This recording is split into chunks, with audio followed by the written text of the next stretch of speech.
toutes et à tous, je suis ravie de vous retrouver pour cette 4e édition spéciale du JT de la DGA ici au salon Eurosatory, entièrement consacré aux hélicoptères dernière génération des forces armées. Je me trouve devant la maquette en taille réelle du NH90 des forces spéciales. C'est une évolution du Caïman qui doit permettre de répondre aux besoins exprimés par les forces d'infiltrer des théâtres de plus en plus hostiles.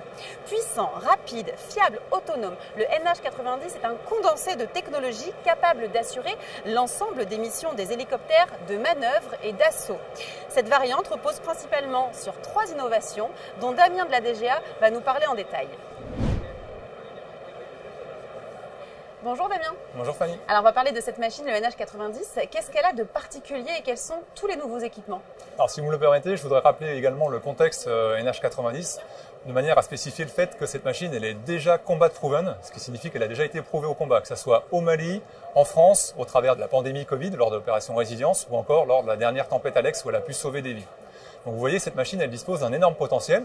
C'est la raison pour laquelle on l'a choisie pour répondre aux besoins des forces spéciales qui étaient d'infiltrer des théâtres qui sont de plus en plus hostiles aujourd'hui, comme vous le savez. Comment est-ce qu'on répond à ça? Au travers d'un triptyque optronique qui est révolutionnaire. Triptyque, donc 3 éléments. Le premier, c'est le FIR de pilotage, 6 caméras infrarouges qui vont reconstruire l'environnement qui est devant l'hélicoptère. Ça amène 2 avantages principaux. Le premier, c'est l'indépendance des lignes de visée. Ça permet à vous comme à moi, si on est pilote et copilote, de disposer de l'image dans laquelle on regarde. Donc moi, par exemple, dans cette direction et vous dans cette direction. On est complémentaires, d'accord? Et de façon indépendante. Aujourd'hui, avec les équipements dont on dispose, on a une seule ligne de visée puisqu'on a une seule caméra. Donc si vous regardez dans cette direction-là, je ne peux que regarder dans votre direction si je veux avoir la même image que vous. Premier avantage. Le deuxième, c'est le fait que cette image soit présentée en 3 dimensions. Ça permet d'une bien meilleure appréhension des obstacles qui vont se présenter devant nous, puisqu'on a une très bonne notion de hauteur et de distance grâce à ces 3 dimensions.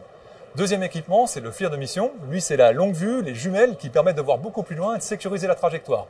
2 avantages principaux, les performances, elles sont doublées ou triplées par rapport aux équipements dont on dispose aujourd'hui. Et en plus, on dispose d'une voie couleur qui permet d'identifier une chemise bleue, une chemise verte, une chemise blanche ou alors un pick-up rouge, un pick-up noir. Et donc à des distances doublées. Enfin, le 3e équipement dans ce triptyque, le casque Topol, lui, il permet de faire la synthèse de ces images et de venir la présenter à l'équipage. Donc comment est-ce qu'on fait pour présenter 2 images? On a une image qui est dans un petit carré qu'on appelle Picture-in-Picture, celle du FLIR de mission, qui est mise à disposition de l'équipage. Donc vous l'avez compris, ce triptyque, il est vraiment révolutionnaire, il va permettre de réaliser ces infiltrations de façon très sécurisée. Et qu'est-ce que cela va apporter aux forces? On a bien compris qu'il y avait des atouts majeurs avec ces 3 innovations. Si on va encore plus loin dans les atouts et les avantages. Donc ces innovations vont vraiment permettre l'infiltration d'une manière la plus sécurisée possible pour l'équipage. Au-delà de ces moyens-là, il y a aussi des modifications structurelles qu'on voit là à l'intérieur du cargo. Oui. Donc des modifications qui vont permettre de lisser, c'est-à-dire de permettre au commando, lorsque l'hélicoptère est en stationnaire, de venir descendre le long d'une corde sans avoir à poser l'hélicoptère. Ou alors en rappel, c'est les 2 cordes qu'on voit à l'intérieur également de la soute. Et également, pour pouvoir venir sécuriser cette mise au sol, nous avons travaillé à la mise au point, donc à l'ouverture de la fenêtre qu'on voit juste là, qui était beaucoup plus petite avant, qui permet de mettre en place l'armement aux fenêtres. Pourquoi est-ce que c'est intéressant de le mettre à la fenêtre? Parce qu'on va venir libérer complètement les portes et ainsi permettre la sortie de 4 commandos à la fois, 2 de chaque côté. Alors que si on met de l'armement, ce qui est le cas aujourd'hui sur Cougar, on va pouvoir uniquement lisser une personne à la fois de chaque côté. Donc on va doubler les capacités. Vous l'aurez compris, le NH90 dans sa version force spéciale, c'est un hélicoptère qui est puissant, fiable, robuste, avec ce concentré d'innovation technologique. Il va pouvoir répondre aux missions de demain et ça sera sans conteste un atout indéniable de l'aérocombat. On s'en rend bien compte. Merci beaucoup Damien pour toutes ces précisions. Merci à vous. Et on va parler maintenant d'une rénovation et pas des moindres, c'est celle des hélicoptères de reconnaissance et d'attaque Tigre. Reconnaissance de zone, attaque en coordination avec les forces au sol, appui-feu des combattants au sol, attaque et destruction dans la profondeur, voilà les missions de l'hélicoptère Tigre. Développés en coopération entre la France, l'Allemagne et l'Espagne, les Tigres sont déployés depuis 2013 en bande sahélo-saharienne. Ils ont également participé aux opérations en Afghanistan, en Libye, en Somalie et en République centrafricaine. Cet hélicoptère est toujours en évolution. La DGA vient de lancer sa rénovation à mi-vie au Standard 3.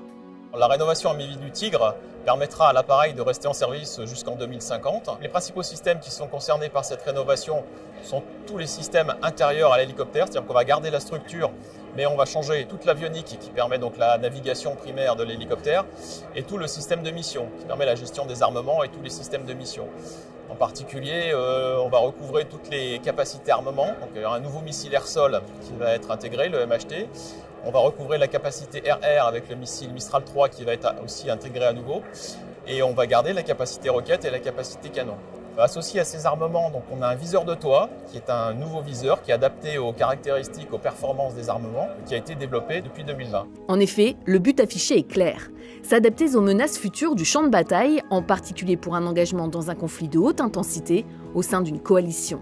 Le gros avantage aussi de cet appareil, c'est qu'on va intégrer de nouveaux systèmes de communication pour permettre à l'hélicoptère d'améliorer ses capacités de connectivité, et en particulier avec le monde terrestre qui est le monde Scorpion. Grâce aux radios contacts qui vont être intégrés, on va pouvoir garder la capacité de communiquer avec les autres composantes de l'armée de terre qui seront au sol. Des évolutions qui permettront aux forces de disposer d'une capacité d'aérocombat pleinement cohérente avec les enjeux des engagements futurs.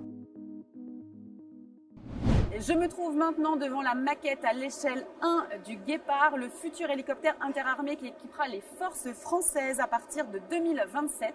Je suis avec Laure de la DGA. Bonjour Laure. Bonjour. Alors j'aimerais que vous nous présentiez ce bijou de technologie qu'est le Guépard et en quoi est-ce un atout pour les forces armées. Donc le Guépard est un hélicoptère qui vise à remplacer 5 flottes actuellement en service pour les 3 armées. Donc en effet, c'est un concentré d'innovation puisqu'il part déjà d'une base civile, le H160, qui bénéficie d'un certain nombre d'innovations comme sur la motorisation ou sur son aérodynamie. Il est également équipé de matériel issu des derniers développements conduits par la Direction générale de l'armement, comme par exemple la boule optronique de Safran, le radar Airmaster C de Thales, ou encore son système de mission qui est associé à la suite avionique FlightX de Thales en cours de développement. Ce système de mission permet vraiment de gérer des missions très complexes tout en réduisant l'équipage à 2 personnes. Donc cet hélicoptère se doit d'être très polyvalent. Il doit accomplir des missions vraiment variées, allant du secours en mer, combat aéromaritime, à l'appui-feu, projection de force, police du ciel, etc. Et pour cela, en fait, il est très modulaire, c'est-à-dire qu'on peut installer des kits très facilement et les enlever à volonté. On peut passer d'une configuration armée à une configuration d'évacuation médicale ou autre. Donc pour tout cela, vraiment, il apportera un avantage décisif aux armées de demain. Et du coup, le Guépard va remplacer aussi plusieurs hélicoptères. En quoi est-ce un avantage d'avoir un modèle commun ? Eh bien, cela permet bien sûr de réduire les coûts pour le développement, mais également en utilisation, en rationalisant les moyens de formation, en mutualisant les équipements de rechange, ce qui permet d'avoir une économie d'échelle tant sur leur gestion que sur leur acquisition. Merci beaucoup Laure. Je vous en prie. Voilà, notre JT s'achève, mais on se retrouve demain pour une édition spéciale consacrée aux drones.